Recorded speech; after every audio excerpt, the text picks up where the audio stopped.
Hey, this is Antonio. Welcome back to my channel. Now, who's ready for some fighting words? In this video, I want to do a fight breakdown for Virgil Ortiz and Michael McKinson for their fight coming up over the weekend. And we're also going to do, in this video, a prediction. I'm just going to combine the two. So you guys know how I do it. I just put both guys side by side, compare them, go up and down, and whoever the winner is, that's who the winner is, and that's who I'm picking. So without further ado, let's jump on into it. Let's start off with speed. This is really kind of hard to gauge, and I'll tell you why.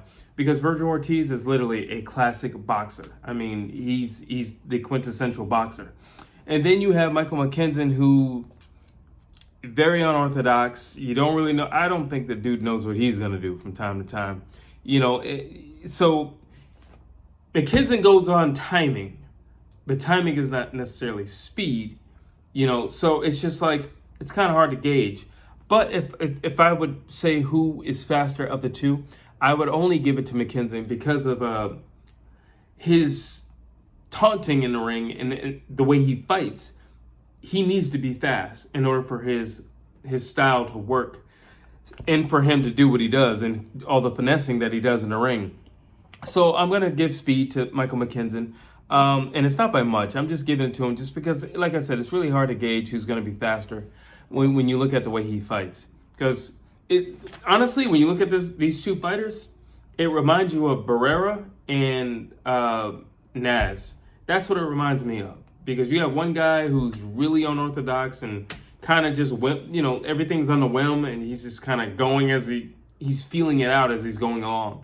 Then you have a guy in Virgil Ortiz who's a classic boxer. And he actually has a game plan. He knows what he's doing. He's setting things up. He's setting traps, and he's trying to get closer, and he's pressing the action, like Barrera. So, but like I said, I'm just going to give him the speed by one notch, and that's it. Secondly, let's go into power. Now, I think it's quite obvious of these two guys who has more power. Michael McKinson only has like 2 knockouts on his record. So clearly, of the 21, 22 fights that he has, he's not the guy showing up with the power. Virgil Ortiz is not going to be on the other end of the ring thinking, oh no, I hope he doesn't knock my lights out or anything like that. Clearly, he's not going to be worried about that. So we know it's Virgil Ortiz. He's got 18 fights, got 18 knockouts. Perfect. Everything on his record is perfect. All right, he's a finisher. That's what he does. So he gets people out of there. So clearly, power goes to Virgil Ortiz. Now we're 1 for 1. Really quick, if you like these videos, please like, please share, please subscribe, please hit the thumbs up button. Please drop comments down below, and please share these videos with your boxing friends, or if you're just trying to get somebody into the sport, please share my videos. Let's jump back into this. Heart. Now, I'm going to give this heart to Virgil Ortiz for 2 reasons. One, because he fought and beat Maurice Hooker, and I'm going to murder the man's names. Kavakis. I think I'm saying your name right. If I'm not, I do apologize.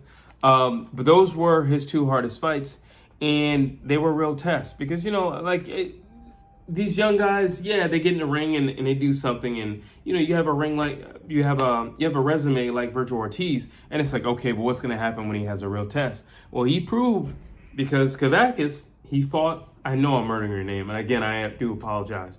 He fought Terrence Bud Crawford, and he gave Bud, some difficulties. He hit Bud a lot more than a lot of other people have ever hit Bud. So when you look at what Virgil Ortiz did, he knocked him down several times in that fight. So credit to him. But also, Maurice Hooker is no joke, and he lays people out, and he knows how to fight. And for him to beat Maurice Hooker, I'm going to have to say heart, because he had to go through some real adversity in both of those fights. And again, those guys were not walking the parks. And I'm sorry, but he's got a better resume than you, Michael McKinson. So there you go. I'm going to give heart to Virgil Ortiz. Arsenal. Now, again, this is a tricky one, and I'll pretty much for the same reasons why. Because Michael McKinson is so unorthodox, he has to throw punches from weird angles. And because he has to throw punches from weird angles, it's almost like he has to invent a punch to throw that punch from a weird angle. So it's not necessarily that he has a bigger arsenal than Virgil Ortiz. It's just he might have a more versatile arsenal. I'll say it like that.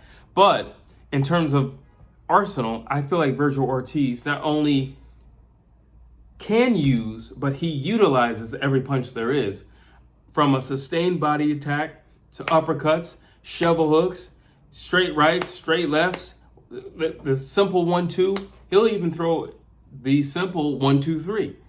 You know, he'll do those things, and he does them well. And he's also really,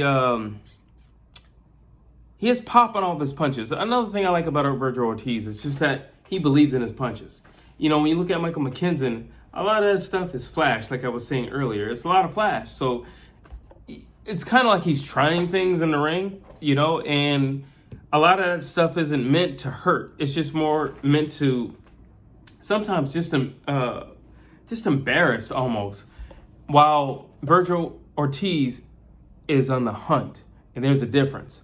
So when it comes to arsenal, I got to give that to Virgil Ortiz as well. Because honestly, Michael McKinson, I think he does have punches. I just think a lot of his punches are kind of repetitive. And a lot of times he's off balance when he's throwing those punches because he kind of doesn't know what he's going to do. Or he's so busy taunting somebody that he'll be in a weird angle or a weird position when he throws it. So I'm going to give the arsenal to Virgil Ortiz as well. Footwork. Now, again, just because of how unorthodox Michael McKinson is, I think he's crafty with his footwork. But a lot of times he gets off balance because of the stuff that he pulls in the ring. So I'm going to give this again to Virgil Ortiz because he's always perfectly balanced. You see, somebody can make the argument, Virgil Ortiz, yeah, he's a classical boxer, but he's a predictable classical boxer. He might be predictable. And until he gets, really gets in his groove and he starts putting it on his opponent, someone might even say it could be borderline boring because he's so straightforward with his boxing. But because he's so straightforward with his boxing, he's always got his feet under it. He's always perfectly positioned to throw another punch. Virgil Ortiz is never off-centered. He's never overstepping or anything like that because, yeah, okay, you can make the argument that he's a simple, or a simplistic fighter, but because of that, he's never out of balance. He's never out of range. He's never overstepping or off-stepped or anything like that. While you look at Michael McKinson, it happens a lot. It happens quite frequently, actually, in his fights because he's always trying to showboat or put on for the crowd. And anybody who's been watching my videos long enough knows that I believe get through the fight. You'll get your accolades later once you get your L. You get your victory over your opponent. So now let's just talk about who's going to win and why.